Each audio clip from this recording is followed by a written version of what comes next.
Hey, everybody. What's up? Paul from Hashtag Sports.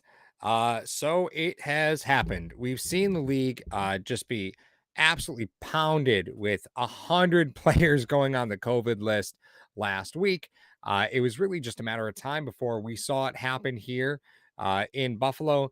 And that shoe is dropped. You obviously lost Deion Dawkins last week, and the offense has yet another as another player on the reserved COVID list, and that is officially Cole Beasley. So, unfortunately, Cole is again now out on the COVID list, and that brings to light a couple different problems. And one, you knew that your offensive line was in pretty bad shape before Deion Dawkins went out. And unfortunately, that did not get any better when Dawkins went out. Spencer Brown really did have a pretty rough game. So you had obviously that issue. On top of that, right? So to add on top of that, you're losing yet another player now in Cole Beasley, and that is a very tough pill to swallow. Very, very, very tough pill to swallow. So the question is, what do you do, right? What do you do from here? Well, you hope that this is just contained to Cole Beasley, and then it's not going to impact Stephon Diggs or Gabe Davis. You need every single one of these things to go right for you over the course of this week and the upcoming weeks. Shivas Gold also says McKenzie. Is McKenzie out too? I haven't seen that reported yet. I just know Beasley went out. I'll take a look. And here's the problem. Once you have one, you know you're going to have more.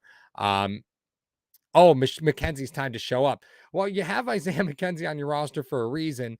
It hadn't really been to do a whole lot in the on the offense, but you're absolutely right. Not only that, but the emergence of Gabe Davis in the last couple of weeks, again, not something I think surprised anybody. I think a lot of us were very hopeful for Gabe Davis coming in to this season, and then when the Bills signed Emmanuel Sanders, those early snaps were kind of gone for Gabe Davis. He was kind of relegated to a run blocking role when he was on the field. Yeah, it's Isaiah McKenzie, Jake Kumaro. You've got receivers on this team. And again, you're still hoping that Emmanuel Sanders does return at some point. Sanders really, could nobody's going to replace Cole Beasley, right? But Sanders could play that underneath role for you if he is able to return healthy. Jake Kumaro is kind of a little oversized for that role. Isaiah McKenzie becomes sort of the de facto in that role. And maybe it's time for Marquez Stevenson to step it up. He's been on your roster the entire season, wasn't activated from IR until recently. So maybe it's time for Marquez Stevenson to step up too. You may see him carve out a role in this upcoming week. Good news is that this is early in the process, right? Hopefully he he was obviously tested. He may have been asymptomatic. Again, don't have any details on this just yet, but regardless of what's happening, this is early enough in the week that you can plan for it and just hope you don't lose anybody else.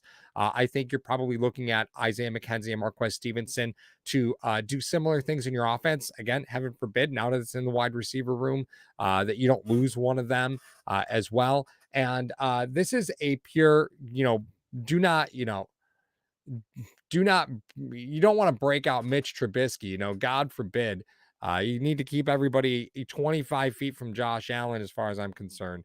But these things were bound to happen. It was just so rampant inside the NFL that it was really just a matter of time before you saw a bunch of your Bills players start to drop to that COVID reserved list. And, Deion Dawkins was kind of the first starter that you lost to that. And the Bills have been very fortunate this year. Actually, I heard something just the other day. Last year, the Seattle Seahawks, I don't believe, lost a single player to that COVID list last season, as crazy as last season was. And this year, Buffalo had been pretty fortunate.